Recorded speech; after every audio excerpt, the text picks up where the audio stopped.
Assalamualaikum warahmatullahi wabarakatuh. Pada video kali ini, saya akan melakukan praktikum pengukuran listrik pada job sheet 6 dengan judul pengukuran tahanan metode tidak langsung. Di sini, poin pertama ada tujuan praktikum. Pertama, mahasiswa dapat mempergunakan ampermeter dan voltmeter untuk mengukur tahanan. Kedua, mahasiswa dapat membuat rangkaian untuk pengukuran tahanan rendah dan tinggi. Ketiga, mahasiswa dapat menyimpulkan hasil praktikum. Kemudian, dasar teori. Pada umumnya, pengukuran tahanan menggunakan metode voltmeter, ampermeter, karena instrumen-instrumen ini biasanya tersedia di laboratorium. Nah, jika tegangan V antara ujung-ujung tahanan dan arus I melalui tahanan tersebut diukur, maka tahanan yang tidak kita ketahui dapat ditentukan berdasarkan hukum Ohm, yaitu R sama dengan V dibagi I. Kemudian, rumus di atas mengandung arti bahwa tahanan ampermeter adalah 0 dan tahanan voltmeter tak terhingga. Di sini terdapat gambar rangkaian yang pertama dan gambar rangkaian kedua.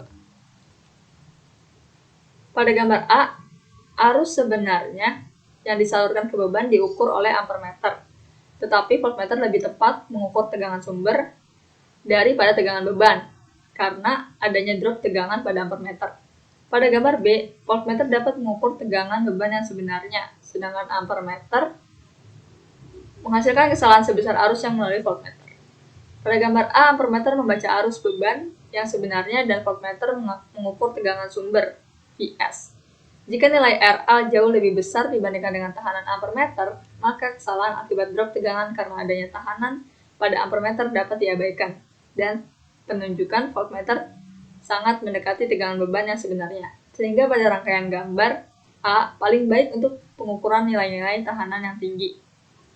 Pada gambar B, voltmeter membaca tegangan beban yang sebenarnya, dan ampermeter membaca arus total atau IZ. Jika nilai RL jauh lebih kecil dibandingkan dengan tahanan voltmeter, maka arus yang mengalir pada ampermeter tidak berbeda dengan arus yang mengalir ke beban. Sehingga rangkaian pada gambar B sangat baik untuk mengukur nilai tahanan yang rendah. Kemudian di sini ada gambar rangkaian yang pertama, yang kedua, dan ini adalah gabungannya. Ada alat dan bahan, ada power supply DC berjumlah 1, voltmeter DC berjumlah 1, ampermeter DC berjumlah 1, rheostat berjumlah 1, dan multimeter berjumlah 1, serta kabel penghubung secukupnya. Jika melakukan praktikum pada laboratorium, tentunya harus memperhatikan keselamatan kerja. Di sini ada keselamatan kerjanya. Selanjutnya ada langkah kerja. Di sini saya melakukan praktikum menggunakan simulator. Ya. Kemudian saya di sini menggunakan simulator, yaitu aplikasi Circuit Wizard. Nah, di sini sudah saya gambarkan rangkaian yang A, rangkaian B, dan ini adalah rangkaian C atau rangkaian gabungan dari A dan B. Kita menggunakan baterai 9 volt, resistor senilai 100 kilo ohm. Kemudian kita jalankan. Ini pada posisi pertama, arus terukur 90,03 mikroampere. Kemudian kita masukkan pada tabel pengukuran 90,03 mikroampere. Kemudian selanjutnya itu pada posisi kedua, kita atur sasarannya pada posisi kedua dan arus 90,05 mikroampere. Kemudian di sini kita tulis 90,05 mikroampere. Dan tadi pada posisi pertama 90,03 mikroampere. Kemudian tahanan hitung di sini kita menggunakan rumus V dibagi I, jadi didapat 99,97 kilo ohm pada posisi pertama, dan pada posisi kedua 99,94 kilo ohm. Nah, kemudian setelah kita ukur langsung, ini resistornya didapat hasil 99,99 kilo ohm. Kita tulis di sini. Kita ketik di sini. Kemudian ini persentase kesalahannya menggunakan rumus yaitu selisih dari tahanan hitung dan tahanan ukur, kemudian dibagi tahanan hitung dikali 100%, maka didapat hasil pada posisi pertama 0,02% dan pada posisi kedua 0,05%. Kemudian begitupun sama dengan percobaan kedua, ketiga, keempat sampai kelima.